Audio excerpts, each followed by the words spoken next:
I'm supposed to be sharing on the topic, the purpose and meaning of life today with all of you here. But before to change the topic into a question, I think it makes it more flexible. What is the purpose and meaning of life? Now let's look at human life for a start. When human life starts and the baby is born, the purpose and meaning of life of that baby is very basic. The most important purpose of life for that baby is survival. Just to survive, to be given the basic needs by the parents. As the child grows up, he begins to move around and play with toys. For him at that moment, as he grows up from the stage of a baby to a little child, and he is able to play with toys, the purpose and meaning of life for him changes. For him now is the enjoyment of pleasures of the senses, to be contented and satisfied when his sense pleasures are gratified. But there's a psychology involved in playing too. In the old days when I was a little kid, we used to be very inventive. We folded paper and made little boats and aeroplanes, and we put them on the water or threw them in the air. We used to play kites. Playtime becomes an interesting period for us to be inventive, to be creative, and to enjoy doing that. As we grow older, we begin to play with other children. And that itself is also a lesson to be learned, because when you play with other children, it's different from playing with yourself. If you're playing with yourself, you can afford to indulge in all your feelings, your whims and fancies. When you play with other children, it is a lesson in interrelationship. You have to give and take. You have to exercise some form of control over your emotions, to forgive and forget, to compromise. When we are little kids and we live only with our parents and we don't mix with other kids, we tend to be pampered because our parents are always making sure that we're happy and all our needs are met. So when we play with other children, there's a time when we start to learn interpersonal relationships. How we must control our senses, how we must control our emotions to some extent, how we must be able to compromise our wants and understand the needs of other people. In that period of human development, the meaning and purpose of life is to cultivate skills in interpersonal relationship. And that involves having a certain degree of control over one's emotions and understanding for other people's needs. Needs also the ability to compromise your own needs with that of others. As the child grows, then physically there is greater change. Young girls and little boys may play together innocently, but when they come to the age of puberty, a natural shyness comes in. There's discrimination between the sexes. When I was a little boy, there was a time when we thought it was very sissy to play with girls. The boys would only play among themselves. They wouldn't want to play with girls. So any boy who plays with a girl would be considered sissy. That's a young age of development. When you grow to a later age of development, when you reach puberty and adolescence, there's a time when the hormones are working in your body and you become physically mature, but mentally or emotionally immature. So you are in between, neither a kid nor an adult. You may be physically mature and you can start to procreate. As you know, in India, in the old days, people get married at the age of 15 or 16. Although you may be physically matured enough to start a family of your own, you are still emotionally immature, unstable. So that's a time of great conflict for the adolescent as well as for the parents. There's a time when the adolescent starts to want to have independence and want to assert his or her own individuality. So at that moment, the purpose and meaning of life is to explore the pleasures of the senses that have now become more acute, and also to assert one's own individuality. All this while, prior to puberty, the child has been very obedient, listening to what the parents say. Parents are very happy with little children because they always listen to what the parents say. When you ask them to sit, they will sit. When you ask them to wear a certain dress, they will comply. But come adolescence, come puberty, there is rebelliousness. And that's the most difficult stage of life. But it's something very perennial, it's something very universal. It's not only confined to this present generation. This has happened all along because this is part and parcel of human developmental psychology. So at that time, the purpose and meaning of life for parents are how to deal with this situation. What happened to my child? He or she was such an obedient and loving child, and now he's so rebellious and wanting to be so independent, wanting to be so assertive. And it becomes a great source of unhappiness and suffering in the family. A few months ago, one very indignant and disturbed father came out to help in landscaping in Sasanaraka Buddhist Sanctuary in Taiping, and he was complaining to me about his boy. He says his boy is very smart, but he's very rebellious, and he would dye his hair red and green and put earrings. And he was very, very disturbed because he came from an older generation and he expected his boy to have short hair, not to have long hair. But here he was, long hair, and not only long, dyed in different colors. Pink and green, imagine, wearing earrings. He was very concerned for his child, and he says, well, make sure when you get your earlobes pricked, you don't get AIDS. But that's the way it is. That's life. Life is full of suffering, and you see it in all stages of life. And in this particular stage, the purpose and meaning of life for the adolescent and the parent will be very different. The adolescent would want to assert his individuality and would want independence, while the parents feel a loss of authority and also can be very anguished to find that their child has turned into someone very unloving and very inconsiderate and ungrateful. This is not something very new. When I was young, I also had problems with my father. When I was in university, it was the trend at that time to keep long hair. Nowadays, it's the trend to be skinhead. If your father belonged to the generation where they keep long hair, and he's still in that fashion, he will be shocked to see that his son is now skinhead, right? So during my time, my father was, short hair. And when I tried to keep long hair when I was in U and had a goatee and moustache, he was really shocked and he gave me an ultimatum. You better get yourself cleaned up by... Well, it was not easy. So by that date, there was tension in the house. We had a showdown and we started to talk terms. He was not very happy, but I told him, well, you are different persons, you are you and I am I. You have a right to keep short hair, so do I have a right to keep long hair. So what's wrong? And so the problem now is both parties are actually clinging to the ideas of what they want, clinging to their own sets of values and not wanting to understand each other. Now let's move on to the next segment of human development in psychology to see what is the purpose of meaning of life as one grows older. After having gone through puberty and adolescence, one is also obliged to abide by one's parents' wishes to some extent, even though one is trying to assert one's individuality and independence. One must be realistic to admit that one is still dependent on them for financial support. Your parents have to spend a lot of money to put you here in the university. And because of that, many young people are pressured into working hard. Of course, parents will not spare the time and effort to remind you that they have actually worked a lot, worked very hard to try to support you to university.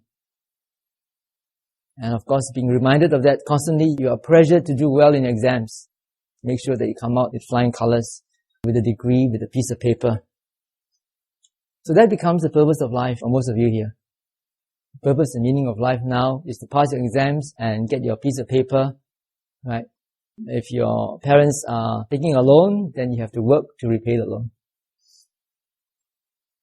However, while you're in university, you meet up with people and you might fall in love, and then that changes your purpose and meaning of life again. So now your purpose and meaning of life is not just to meet your parents' expectations, but now you've got something on. After you pay the loan, you're going to get married, you're going to settle down, you're going to get a big house, get a good car, get a good job. And so the purpose and meaning of life becomes more complicated as you grow older.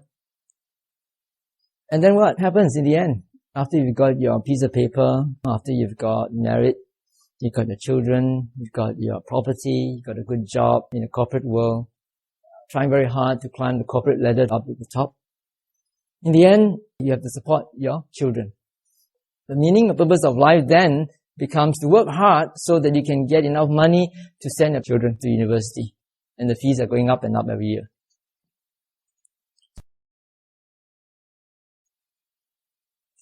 I'd like to share a little story that I heard in a Dhamma talk given by a Burmese monk. There are two stories actually. One is of a Burmese couple and one is of an English couple. This Burmese couple were college mates or uni mates of this Burmese monk. They were in college together, in university together. After they graduated, they went their separate ways. And then later on in life, they met again in Yangon. At that time, both of them were engaged in their occupations. They fell in love, decided to get married and set up a family. Worked very hard until they were very, very successful in life. They had about 20 cars in Burma, a fleet of cars and hundreds of workers and at least 5 servants to take care of their mansion. Come the age of over 40, and they were reaching 50, they start to evaluate their values in life. They start to ask themselves, why are we doing all this? They get up very early in the morning at about 6 o'clock and don't go to bed until 10 o'clock at night, working like mad the whole day to earn money. And they don't even have time to have some quiet moments with themselves or to spend with their children. Then life becomes very meaningless and mechanical. It's just work, get money, but you can't even use the money to enjoy yourself.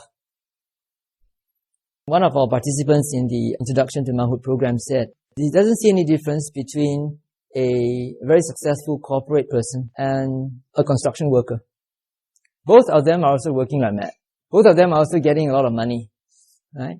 Well, the construction worker has to get enough money to support his family and meet his physical needs, his rent and food and clothing, shelter, whatever. Well, this corporate person does the same thing. It's just that he has to pay a higher sum to pay for his condo, his aircon, his limousine, his driver. But they're all doing basically the same thing. Earning money to pay off their loan, their debt, whatever they have to spend.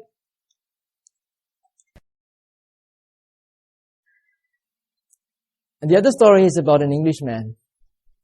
His parents were very well educated and probably they were also in the same profession. They were in the medical profession. The parents were not religious people. He was brought up in such an environment. He worked very hard. He went to the university, got his medical degree, set up his own practice and became very rich. Got married, had a daughter.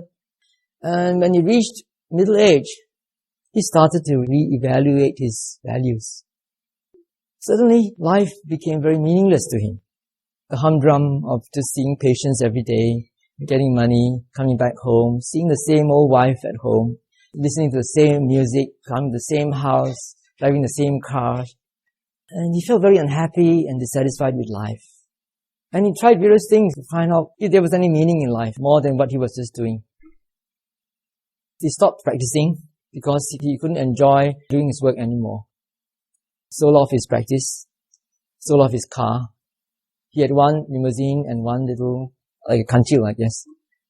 And then later on, he sent his daughter to boarding school, set up a fund for her so that she can be supported throughout her education, divorced the wife, and just took his passport, his credit card, and drove around.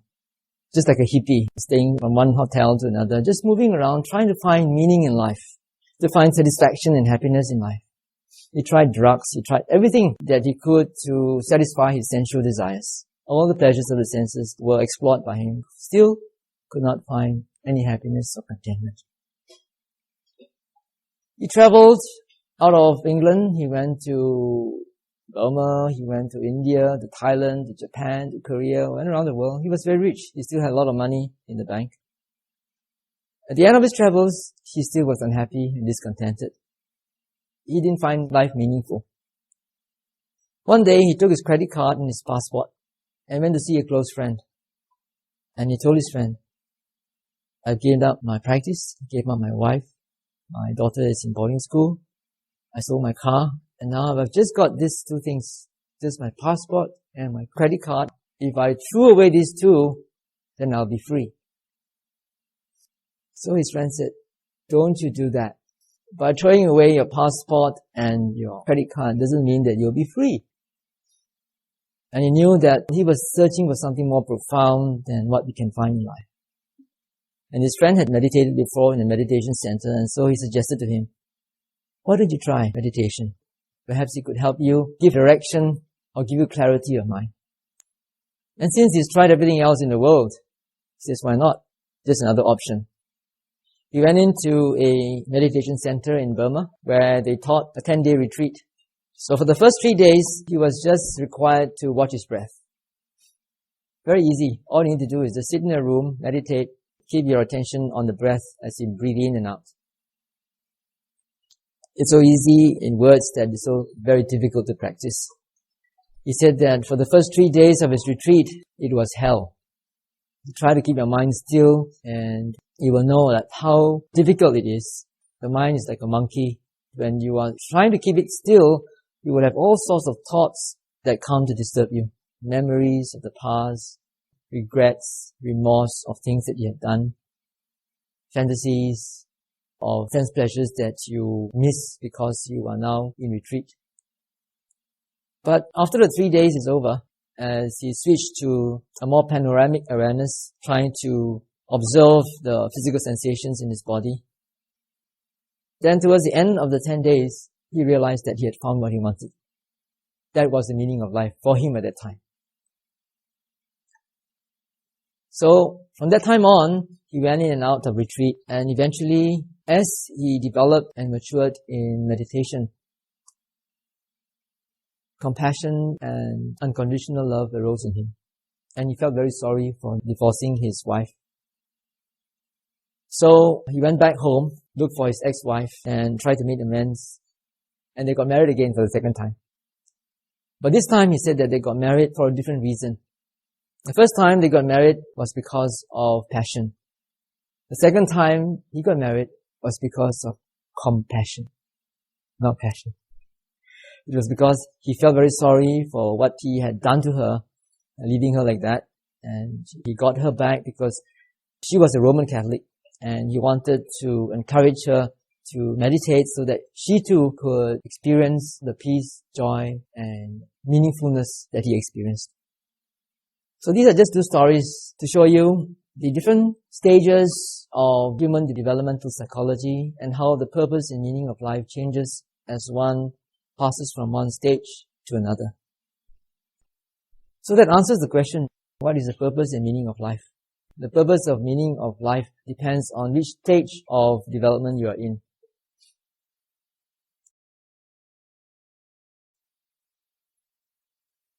But if you ask the question, what is the ultimate purpose and meaning of life, that would be really different. The purpose and meaning of life that changes as you move along human developmental stages is not ultimate in nature. It changes because of circumstances.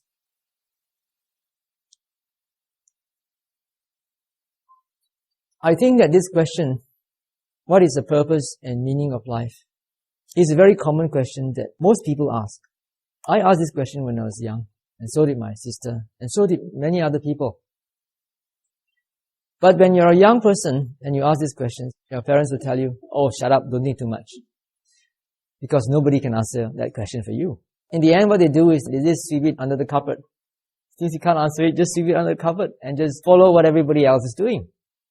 And what everybody else is doing is a very routine stuff. Right? We went through that just now. As you grow up, your hormones play havoc on your body. It will stimulate your senses. You try to satisfy your sense desires. After that, out of passion, you get married, you settle down. Then when your passion cools down, then you find that you already have children, you already have all this landed property, and you have to earn money to support them, to pay for the loans that you have taken. So it doesn't matter whether you're a construction worker or you're a corporate person, or whether you're a lecturer or a student, you're all doing the same thing. earning money to satisfy your basic desires and additional desires, not only basic. So that's what life is. You're born, you grow up, you study, you get your degree, you get a good job, start a family, and then support your children, become your children's slaves.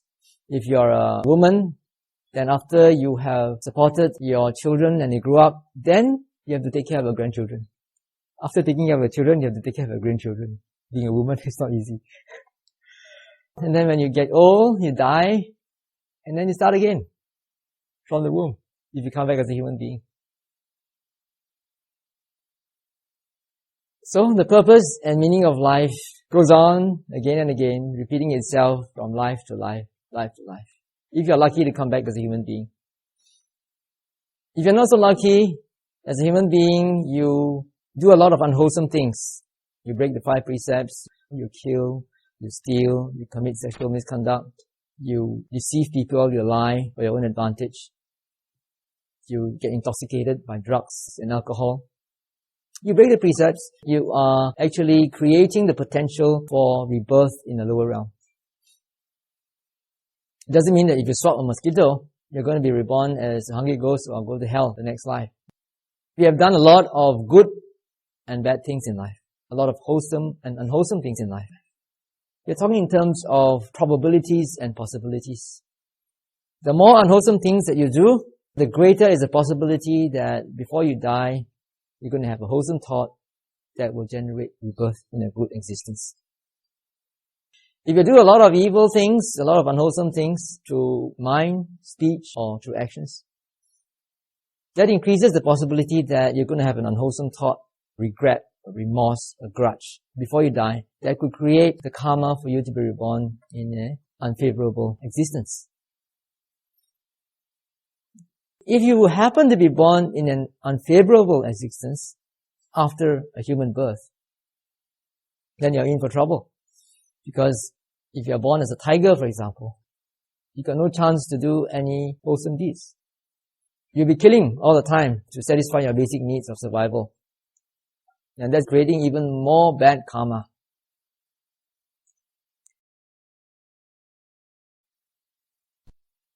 So from the Buddhist point of view, the ultimate purpose and meaning of life is to go beyond it.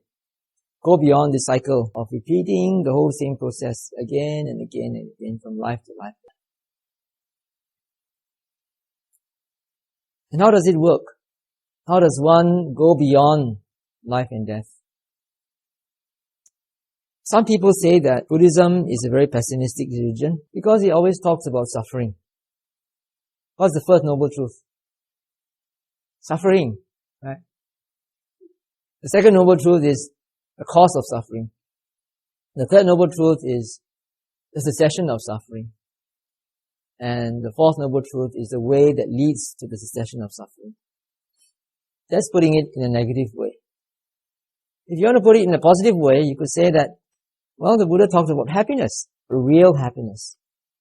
You start off with, there is such a thing as real happiness. There is a way that leads to real happiness. And there's also unreal happiness, which is suffering, and the causes of unreal happiness. So what is real happiness and what is unreal happiness? At one time I was attending a yoga course, and the teacher invited me to give a talk on the Four Noble Truths and the Noble Eightfold Path. When we talked about suffering, he questioned whether what the Buddha meant is actually understood by us. He said that he does not understand how life can be suffering when we are now relatively comfortable sitting in an aircon room. Are you suffering? I'm sure you will say you're not suffering. You're comfortable here. Unless you are very scared of cold, you might be shivering. That might be suffering. But otherwise, it's very nice weather compared to outside.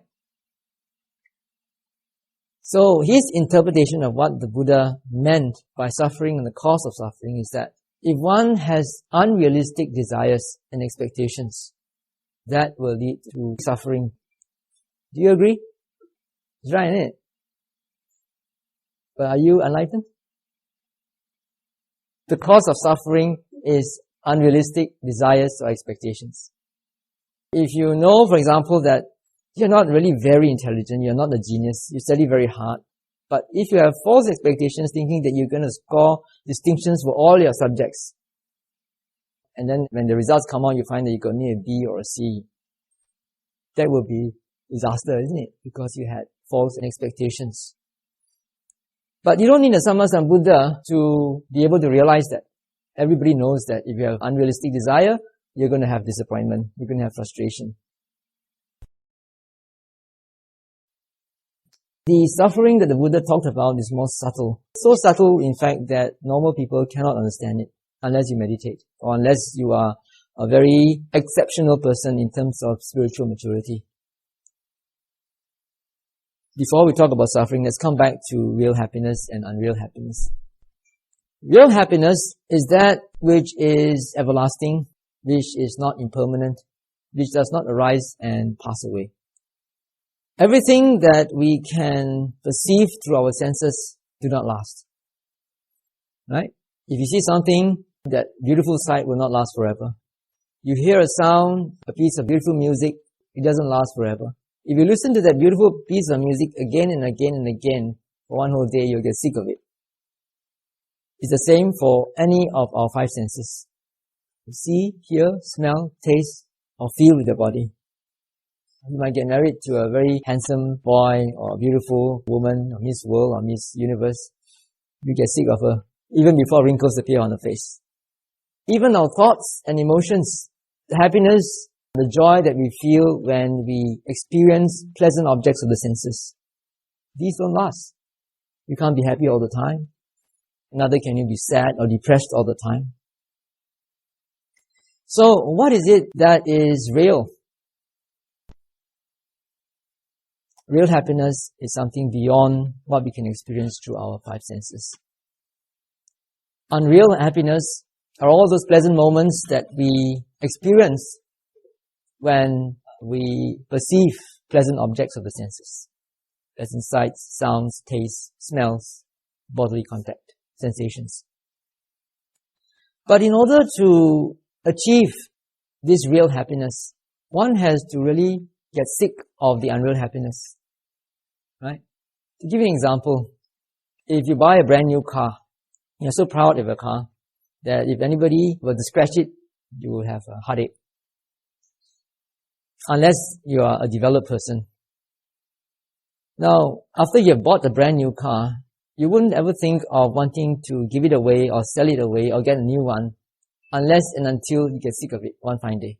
You'll find that, somebody else has got a bigger car, a newer model has appeared, and it's got more features, brings you more status. When you see all the faults of your old car, then only will you be willing to give it up. Right? So it's the same thing with our senses. As long as we are not sick of our senses, of the experiences that we can get through perceiving pleasant objects to the senses, we will be stuck in there. We will be experiencing it again and again, and we will never get out of it. So the way to do it is to observe all your experiences through the sense doors, through your five senses, as well as your mind door, which is your mind, your emotions. To be able to see that they are actually in a perpetual flux. They are rising and passing away from moment to moment. This is not something very new to you. If you study biology, you study physics, you will know that we are all composed of atoms and molecules. Right? It's very common knowledge. If you study physics, you'll know that the fluorescent lamp up there is fluctuating about 60 times per second. It's going on and off because it's an AC current. But you don't perceive it. You only know theoretically. You know theoretically that the cells in your body are dying every moment. Hundreds and millions of cells are dying and new ones are coming up. You don't perceive it with your personal experience. You only know intellectually.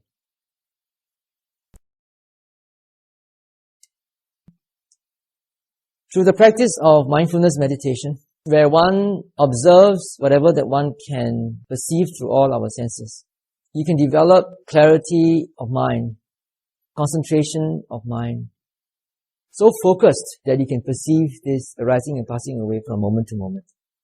And when you have seen that thoroughly yourself, not theoretically, not thinking about it, not in terms of a mathematical formula, but actually see it as though you're seeing with your own eyes, then you're willing to let go. It is all impermanent. And when you have seen enough, automatically you reach the real happiness. So what is that real happiness? That real happiness is called Nibbana. It does not come into being because of conditions, and it is permanent. It does not arise and pass away, like what we can experience through our five senses. The experience of Nibbana itself is done through the mind door. The mind is able to perceive it through your mind's eye.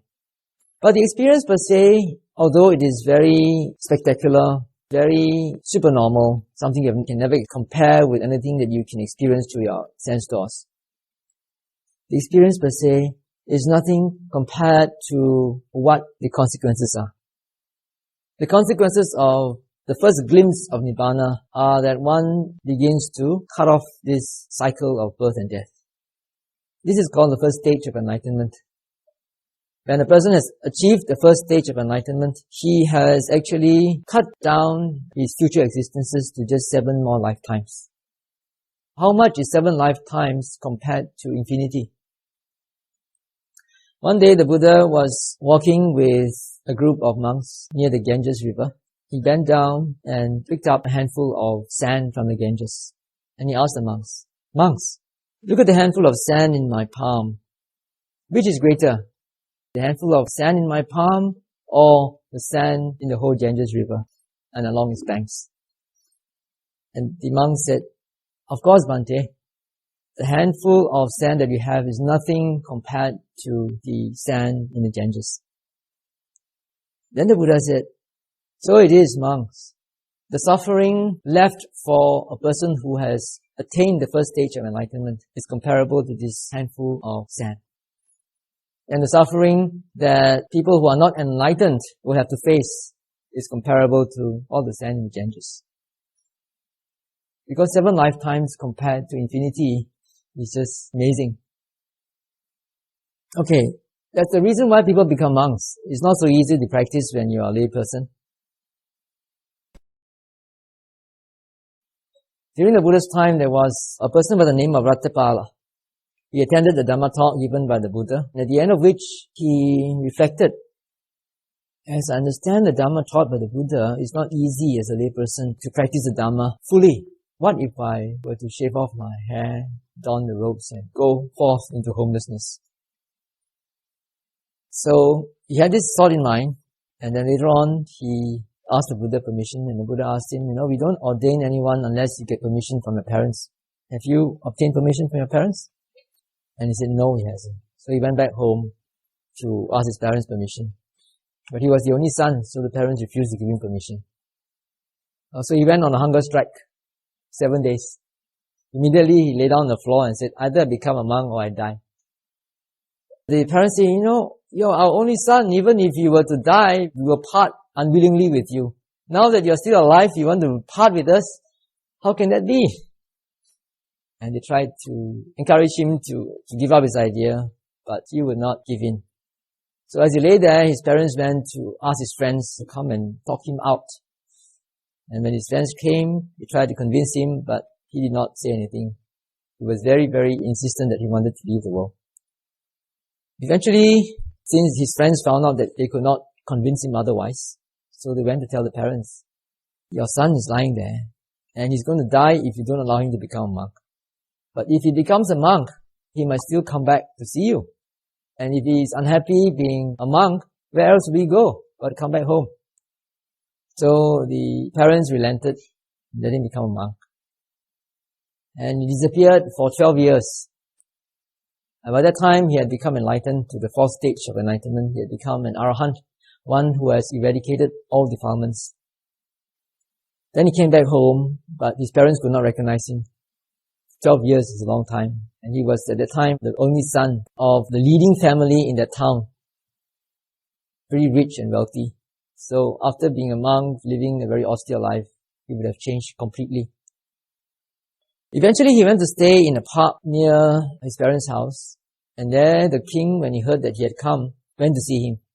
Even when he was a layperson, the king was already very inspired by him and admired him for leaving the world to become a monk, because he was the only son of the richest family in town. So the king went to see him, paid his respects to him, and asked him several questions. He said there are 4 things that ruin people. One is misfortune due to sickness, misfortune due to old age, to loss of property, or the loss of relatives. Some people, because they are sick and they can't get good treatment, they become monks. Some people are not successful in life. Whatever they do cannot be successful, so they decide to become monks. Some people, because their parents, their relatives die and they've got no one to support them, they become monks. And the king said, well, none of these things have happened to you. You were handsome, you were in the prime of youth, you could enjoy all the sensual pleasures at that time, and yet you renounced. Why is that so? You were very wealthy, you were very successful in life, so there's no reason for you to become a monk because you're unsuccessful. Thirdly, your parents were still alive and you had many friends, so there was no reason for you to become a monk because they were still around. What is the reason why you became a monk? And Ratthapala at that time said, it is on account of these 4 things that I heard the Buddha saying that spurred me to renounce the world and seek liberation. What are these 4 things? The first thing the Buddha said was that the world is continually led away. Second, he said that the world has no protector. Third, he said the desires of the world are insatiable. Fourth, he said that everything in the world must be left behind. Can you understand that? It's not so easy to understand. So the king could not understand this brief statement, and so he asked the Venerable to elaborate. So the Venerable asked him, Great King, when you were younger, were you an expert in archery, in swordsmanship, in horse riding? Were you as strong as a young man could be? And the king said, yeah, when I was a young man, I was so strong that I couldn't see anyone who could challenge me. During those times, being a king meant that you had to be physically strong. Not like nowadays, if you're a president, you just have to be politically or financially well off or influential. How about now, Great King? Asked the Venerable. And the king said, but now I'm old, almost 80, and I'm so frail, I can hardly compare to my young age. And so, said the Venerable, that's why the Buddha said, everything in this world is led away by aging. You may be at the prime of your youth, but one day you're going to age, and then all your youth will be gone. You may be Miss World or Miss Universe, one day you're going to be wrinkled and you'll be led away. So, by hearing that, he was seized by a sense of urgency. Of course, not everybody will be seized by that sense of urgency, unless you are spiritually matured. Different people at different stages of spiritual maturity. It's just like when you were younger. When you were a small kid, certain toys appealed to you. Then later on, you grew out of the toys, and then you wanted to go in for more things that are in fashion. Then you grew out of that, and then you wanted to go after boys or after girls. And then you grew out of that. So your needs keep on changing. But in the end, as you grow older, you're led away from the pleasures that you can enjoy as a youth. So the king agreed through his own experience. The second thing he said was, there's no protector in this world. And then the king was not agreeable to that because he said, I'm so powerful. You see, I have all my cavalry and my elephant troops and so forth. Nowadays, if you look at the United States, it's supposed to be the most powerful country on earth. They are, let's say, protectors of their own kind. Then he asked the king, supposing you got sick. Supposing one of you suddenly got sick and somebody pronounced that you had a tumor somewhere, tumor in your breast or in your lungs, took it out for biopsy, found that it's malignant, found that you have cancer. Who's going to protect you? Could you tell your parents or your friends, oh, please stand in for me. Stand in for me and let me go. Could your parents, because they love you so much, they say, oh, let me have the cancer. You're still young. Go and enjoy your life. Your future is more important. Nobody can do that for you. There's no protector for you when it comes to illness, and suffering like that. The third thing he said was, the desires of this world are insatiable. That's true, isn't it? There's no end to desire. After you have satisfied one desire, then another one will come. After you are sick of that object that satisfied your desire, you will have to change to a new object. You keep on changing objects, and as long as there's desire, there will be no end to it. I think that's the basic principle upon which economics is based. Economics says that there's no end to desire, and there's limited resources, right? So therefore, we have to allocate resources to satisfy desires in a proper way. So desires are insatiable. You can never satisfy a desire. After you have earned your degree, if you might want to go for a master's. After that, you might want to go for a PhD. After that, you want to go for associate professorship. After you want to become professor. Or you go to the corporate world, you start off somewhere and then you want to be managing director, you want to be CEO and so forth. There's no end to it. But finally, everything must be left behind when you die.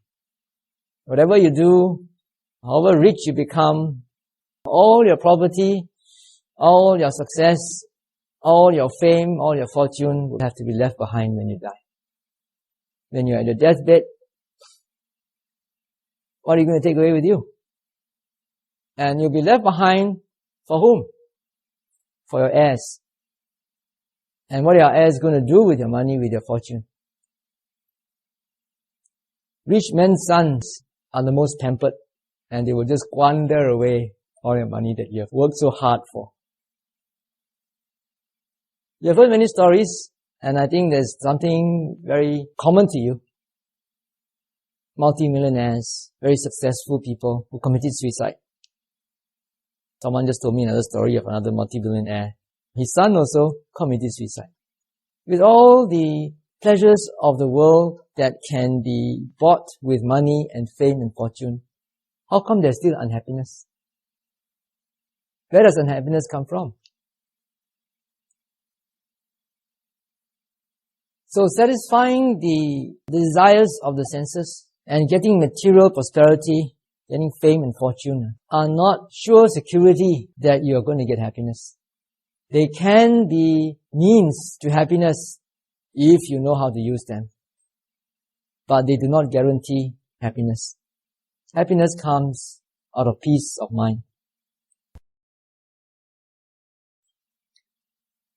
There is the story of a basket weaver.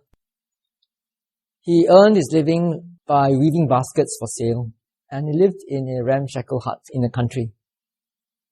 One fine day, a businessman from town came to the country and saw this poor, wretched basket weaver making baskets. And he was filled with compassion at that time, gave him a 100 ringgit note. And that basket weaver had never seen a 100 ringgit note before, living in the very Uru district. Or maybe you say US $100 better lah. 100 ringgit nowadays, not much. USD 100. He saw it and his eyes was open and he says, wow, I've never seen that before in my whole life. And he thanked the businessman profusely, and then he guarded his USD 100 very, very jealously. Put it under his bed, made sure that there are no thieves looking, and no robbers around. And he had a sleepless night, because the whole night he was worrying about his 100 USD. Any noise woke him up. Is there a thief around? Is there a robber around? And in the daytime, when he wanted to go to market, go to town, he was very scared to take the money with him in case of pickpockets or anybody will rob him along the way. There's so many snatch thieves these days. You never know what's going to happen. And if he left it at home, when he's out there, he's thinking of his money. So he had no peace of mind. From a poor, wretched basket maker, he became even poorer. Although he was rich in terms of money, he was poor in happiness. Eventually, he managed to look for this rich businessman. He took his 100 USD, gave it back to him, and said, here you are. Please take back your USD 100 and give me back my happiness. So the purpose and meaning of life is happiness. And to achieve happiness doesn't mean that you have to satisfy all the pleasures of your senses. It doesn't mean that you have to be rich and prosperous and successful in life. It means to be able to cultivate peace of mind and contentment, not necessarily complacency, but contentment with what you have. That's the ultimate purpose and meaning of life from the Buddhist point of view. Of course, there are various degrees of happiness, and the highest degree of happiness is to go beyond life and death to achieve Nibbana. So that is how I would like to conclude the talk. If you have any questions, please feel free to ask.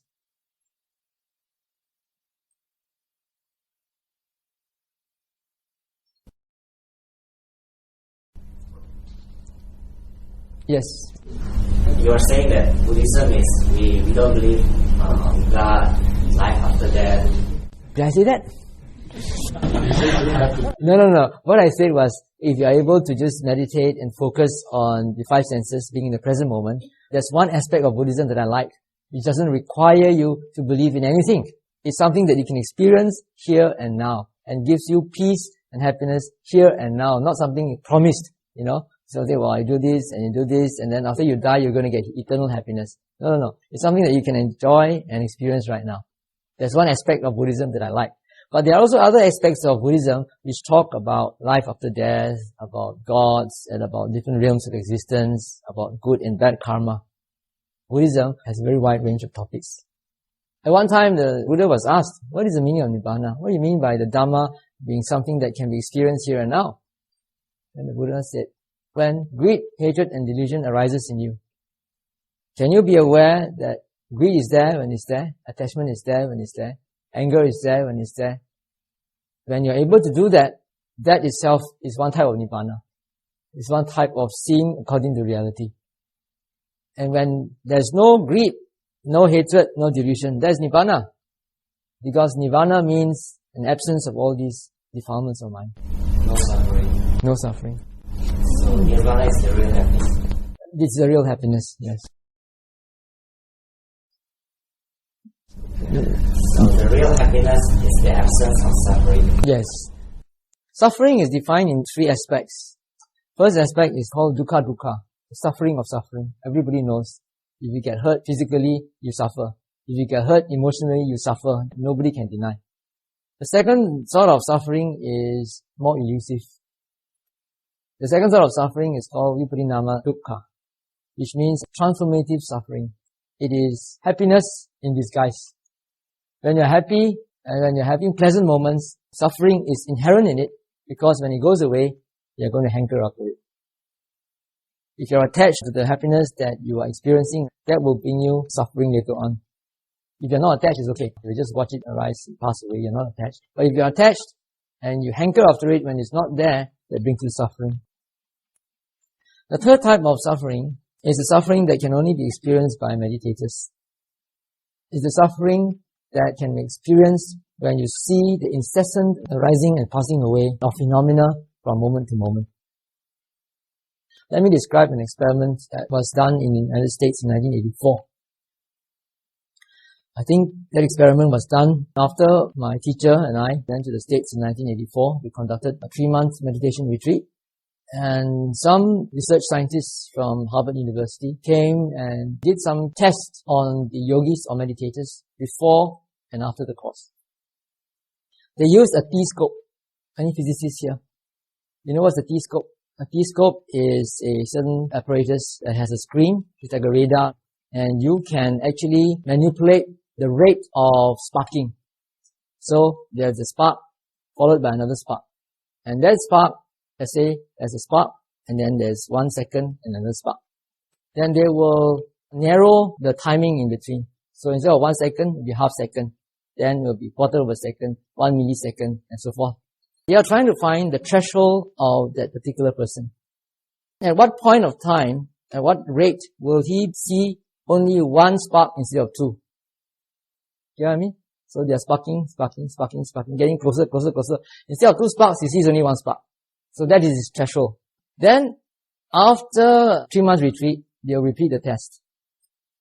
And what the yogi, the meditator, saw before the retreat was 1 spark when they're actually 2. He could not differentiate that there are 2 sparks because they are too near each other. At the end of the retreat, he could see the beginning, the middle, and ending of the first spark, and then there's a gap in between the beginning, the middle, and ending of the second spark. at the same rate. This is one quantitative way of measuring how you can increase the concentration, the focus of your mind through mindfulness practice. So, their study shows that for some yogis, the threshold level increased to 500%, which means that they can actually see the fluorescent lamp fluctuating, which you can't see. Which means that they can actually see the so-called atoms and molecules in the body arising and passing away from moment to moment. Which means that they can see your thoughts arising and passing away from moment to moment. And that is the sort of experience, personal experience you need in order to see suffering. When you see things are arising and passing away from moment to moment, you have nothing to hold on to, That is great suffering. There's no security. Whatever that you can experience through your five senses or even through your mind, it's all dissolving from moment to moment.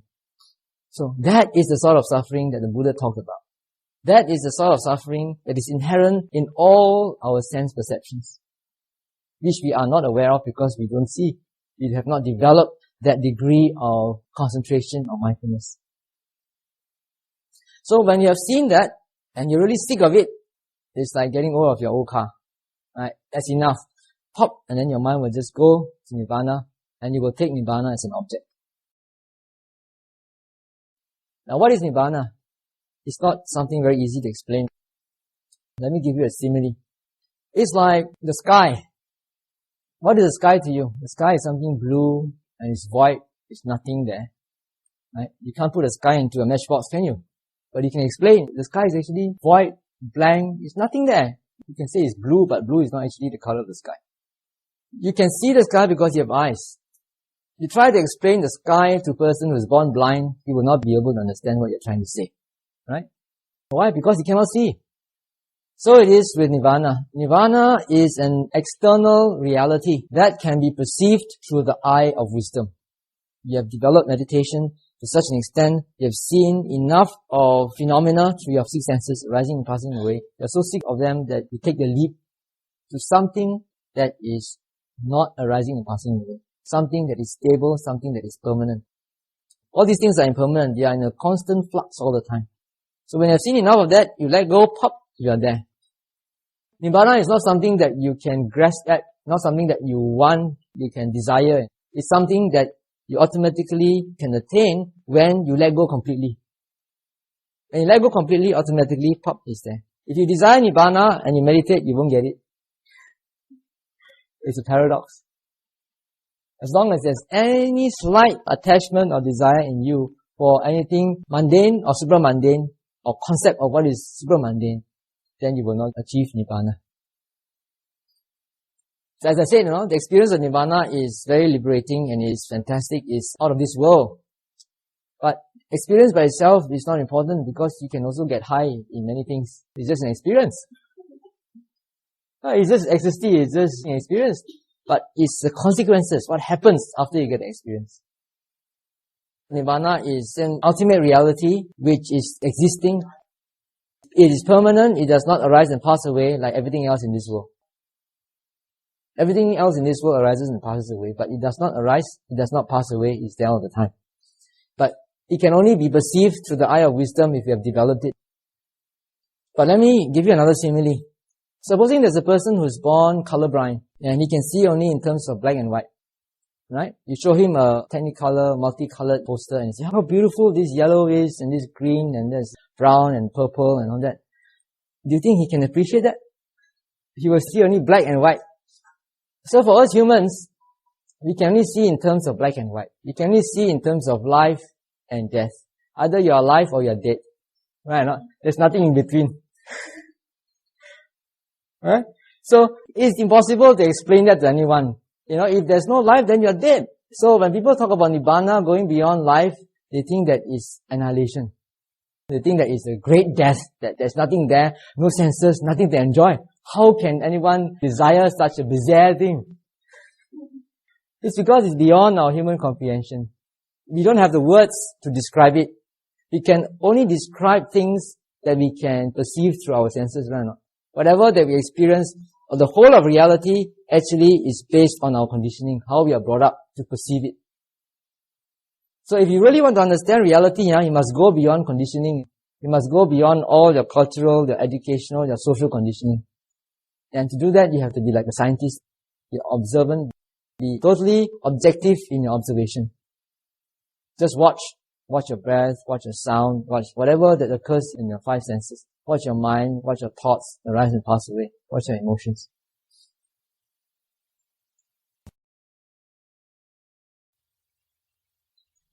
You notice that most of the monks attain enlightenment at a later stage of life. Of course, some people may take longer time, some people may take shorter period of time.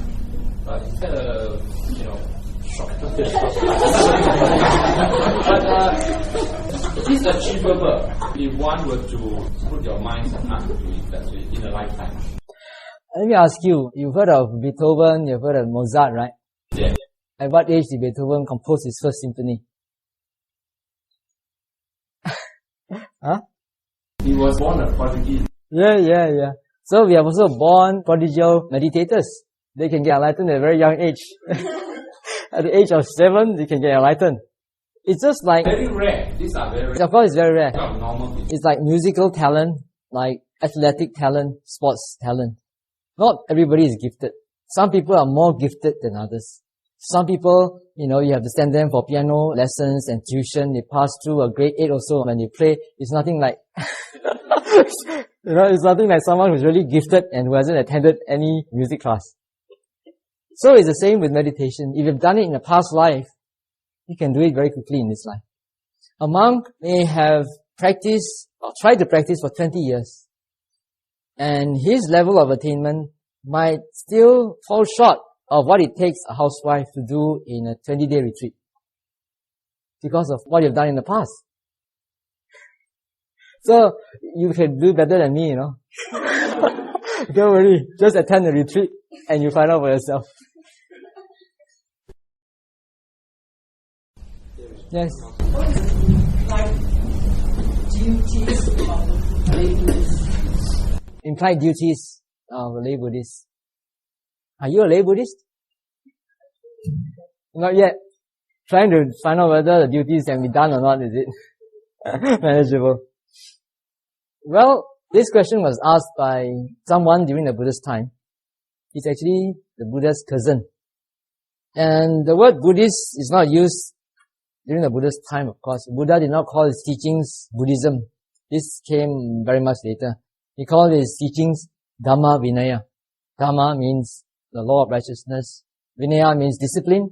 So this person, his name is Mahanama, approached the Buddha and asked, to what extent is a person called an upasaka? The word used is upasaka, or for a woman will be upasika. It's a name they use for a lay disciple. So the Buddha says that one is called an upasaka, a lay disciple, if one takes refuge in the triple gem, in the Buddha, the Dhamma, and the Sangha. Taking refuge in the triple gem means taking the Buddha as the teacher who has shown us the path to liberation. Liberation from this round of birth and death, to go beyond life and death. Taking refuge in the Dhamma is believing that the Dhamma, the teachings of the Buddha, is actually the way that will lead us there. And the Dhamma also includes Nibbana itself.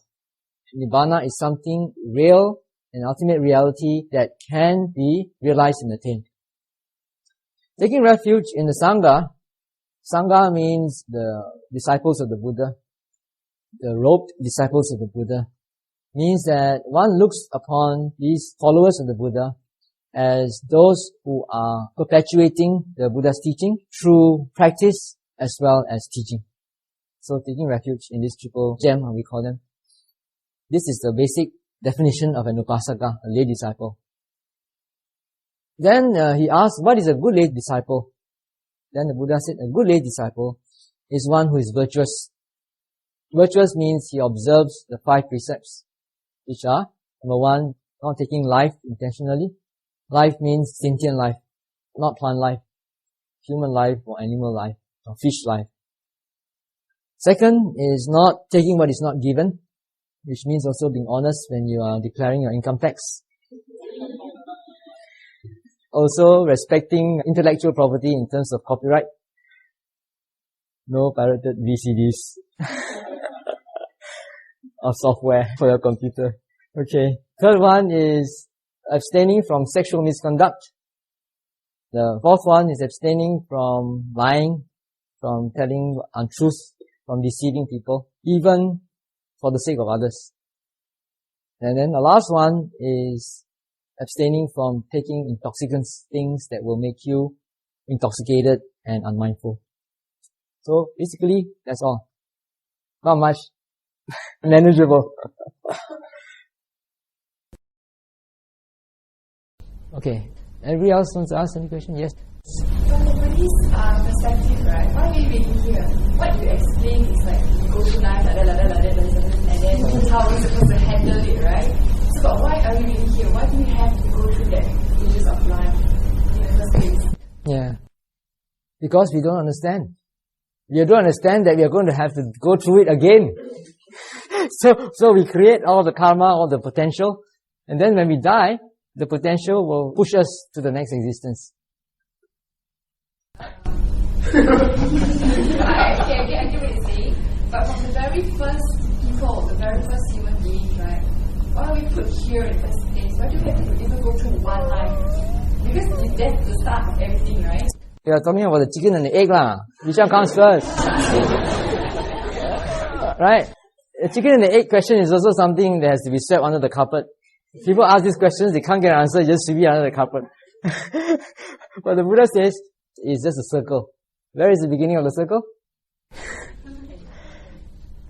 Right. So actually, the cause is ignorance and craving. Because of ignorance, because we don't understand, we keep on doing things.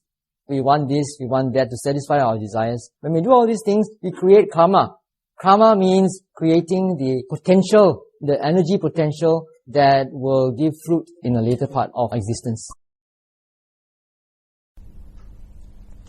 Yes? In other ways, they say, we want this, we want that. So in other ways, to release everything, say, we give this, we give that, and we help this, we help that, to release everything, we should give. Oh, I see. She says that, in other words, it means that if we practice non-attachment or generosity, we give away things, we give this away, we give that away, and we help this and help that, and that will bring us happiness. That's one way of doing things that can give you some degree of happiness. But that's not the ultimate happiness, because the ultimate happiness is Nibbana. So when you give things away, it's helpful.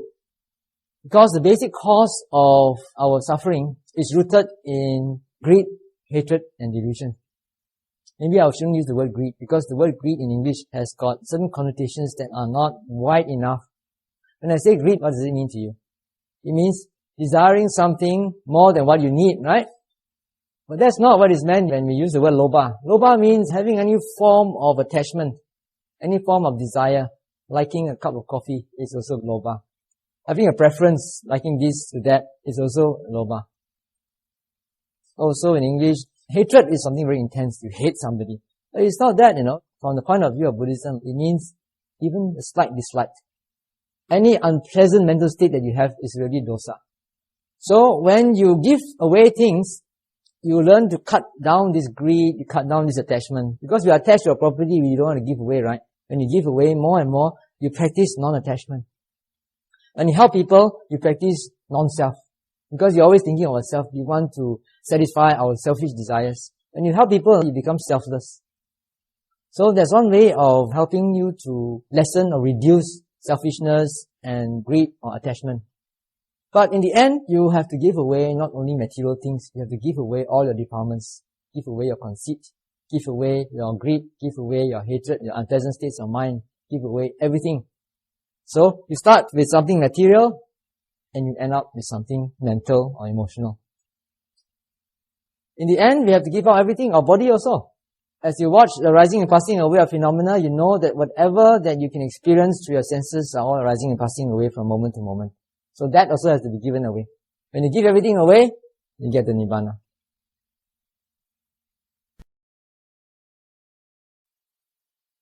Okay, but Bhante, you talk about non-self. Non-self, is it a state of mind, a conceptual thinking about us that we don't have ourselves? What do you mean by non-self? What do I mean by non-self? Is it something conceptual? or what? Non-self has also many different levels. The word selflessness was in the English language even before Buddhism came in, I guess. Because selflessness is not a Buddhist term. It's an English term.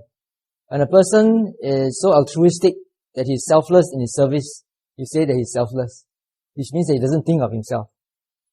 From the Buddhist point of view, selflessness or non-self has different aspects, different levels. Helping others in a selfless way, in an altruistic way, is also one level of non-self. But the more profound level of non-self comes into a very atomic or molecular level. When you see things arising and passing away from moment to moment. When you see the light fluctuating, you see all the cells, all the atoms and molecules in your body are changing. You see all the thought patterns, the thoughts arising and passing away from moment to moment. Then you see that there's no self. When there's no self, it means that you see also the conditioning.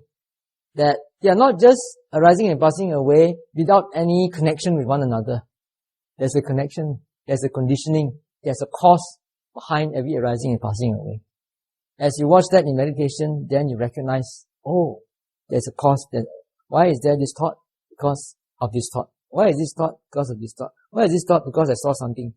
Right? Not sometimes you walk on the street, you see something pop, then it activates some memory somewhere. And then that memory activates something. So you begin to see this cause and effect relationship. And then you realize that there is no permanent, unchanging entity that is called self. There is no I, the so-called I.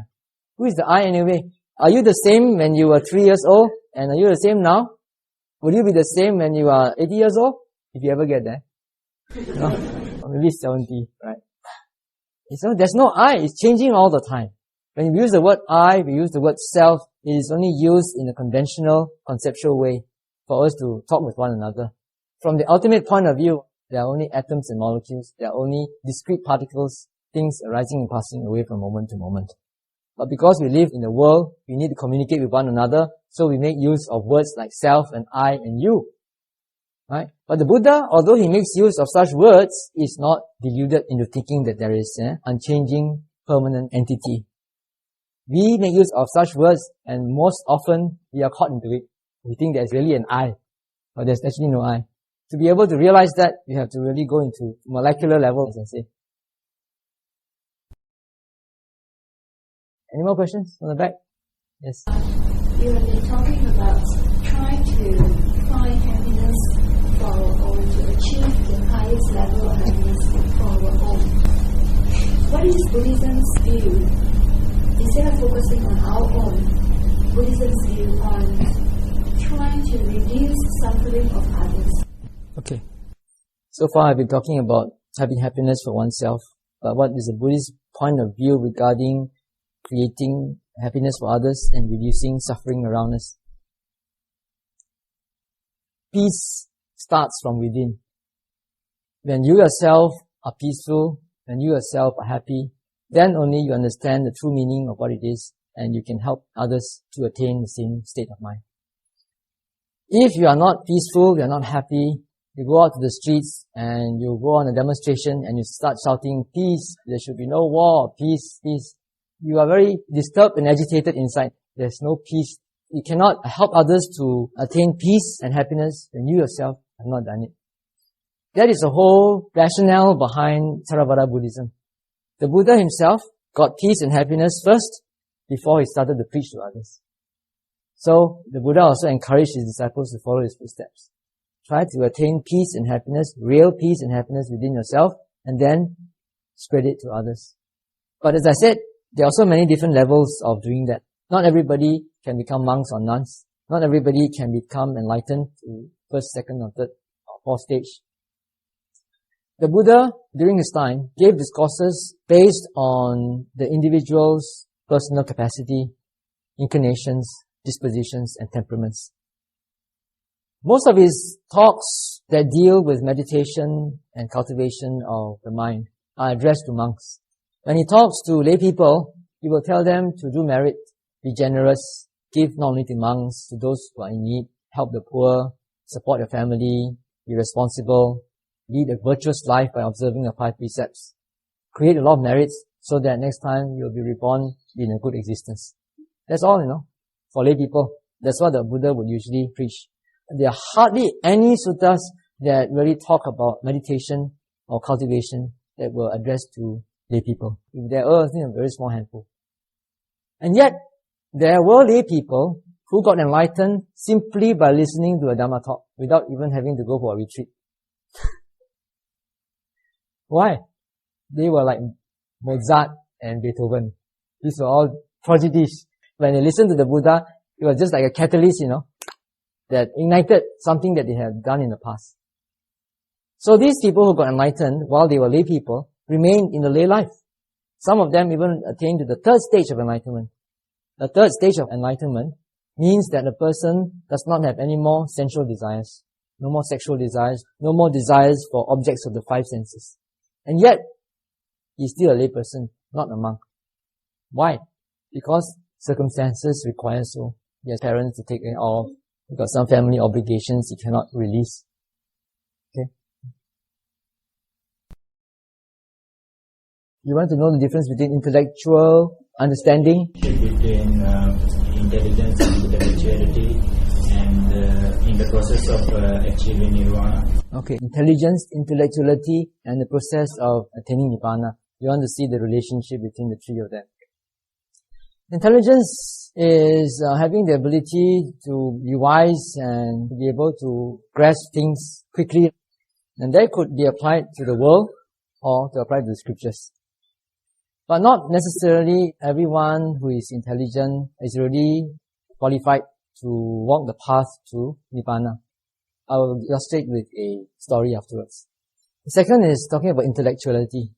Intellectuality is just the ability to conceptualize and think in terms of logic and concepts, to reason out things, to justify. People who are intellectual are very good at justifying whatever they do. The path of enlightenment need not have these two. But it does not mean that with these two, you cannot go. With these two also, you can walk the path of enlightenment. But without these two also, you can walk the path of enlightenment, depending on what you have accumulated in the past. There is a story of a monk in Burma, popularly called Sunmun Sayadaw. Sayadaw means reverend teacher. He was a farmer, illiterate farmer. Suddenly, he felt motivated to meditate for no apparent reason. He just started to see omens of people dying, and he could predict things that are going to happen to certain people. And then he went around asking how to meditate, and someone told him, just to watch your breath in, out, watching, touching, knowing, touching, knowing. So he did that, and eventually he became an arahant by himself, without any teacher, just by following that simple instructions. He was an illiterate farmer. He cannot read, he cannot write. He was very bad at memorizing things in school, so he was a farmer. And then after he attained arahantship, some of these other sayadaws, learned sayadaws who were learned in the texts, in the scriptures, taught him how to develop psychic powers. It doesn't mean that when you become an arahant, you are automatically endowed with psychic powers. Becoming an arahant means you just eradicate your defilements. If you want to develop psychic powers, you have to do something else. So they taught him, and then because he had no defilements, very easily he attained the psychic powers. So he tried to recollect his past life to see what he did in the past that made him deserve to become an arahant now, an illiterate farmer. So he recollected his past life, and in one remote past life, he was a parrot. And he donated a fruit to a Buddha, a Sammasambuddha at that time. I forget whether it's Kassapa or the one before him.